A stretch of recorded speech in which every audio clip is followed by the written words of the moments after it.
Great job again making it this far into the course. So I do have one more little spin that I'm going to add, and this is going to be calling in this data via AJAX.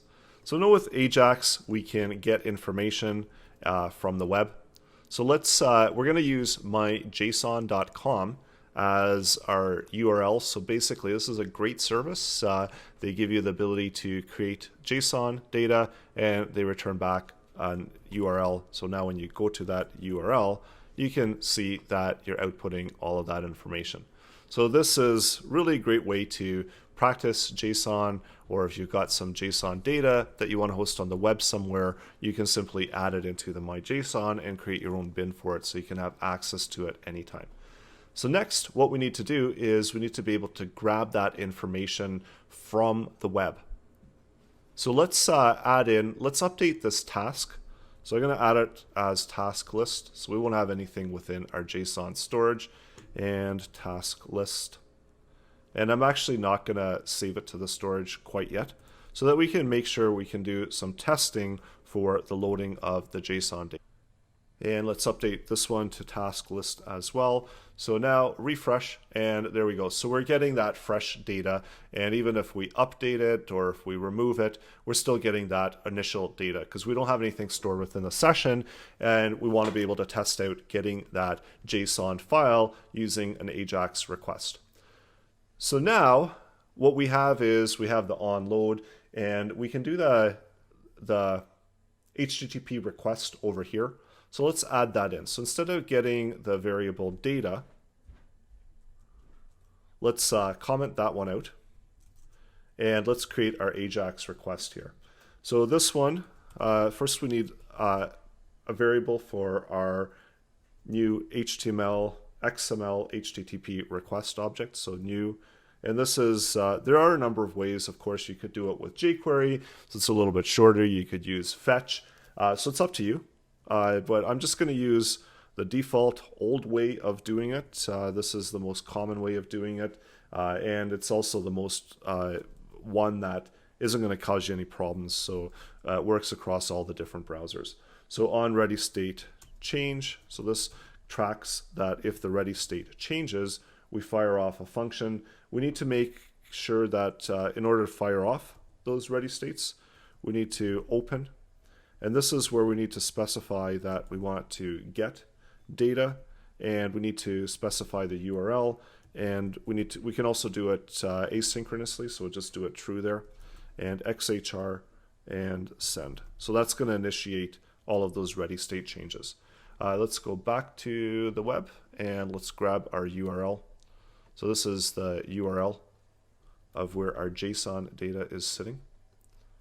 So let's add that into our call. And on ready state change, let's console log out, and let's console log out that XHR object. So every time the ready state changes, there's actually going to be 4 different ready states. So we see that the ready state, so we've got our first change, we've got data is not defined because of course we still need to define that. So that's a problem we need to fix. We're actually also accessing an HTTPS secure site, so we're not secure. So we can also, I believe we can go to just the regular HTTP site. Let me just double check. So yeah, we don't have to use the HTTPS, so we can get rid of that error. And these are the ready state changes. So we see that this is ready state 4, and there we've got our data, our response text. So that is working. Connection is good. We need to take care of this data. So we need to load something in there, and we're going to actually move this value and we're going to drop it in here. So we know that we've got ready state, and when you're using ready state, there's always a condition that should be applied that you check to see if the ready state value. So this ensures that you only try to retrieve the data when the ready state value is 4, and also when the ready state status is 200. So we make sure that we're actually ready to make use of that returned data. So the data that gets returned is in a text format. So it gets returned back as response text. So we can pull that response text in. And then of course we could parse that through. So we could do something like variable data. And so we can keep that same format that we have before, and we can also output that response text. So there's XHR and it's response text. And we'll console log out that data so you can see it. And then we're gonna, before we drop it into the data JSON.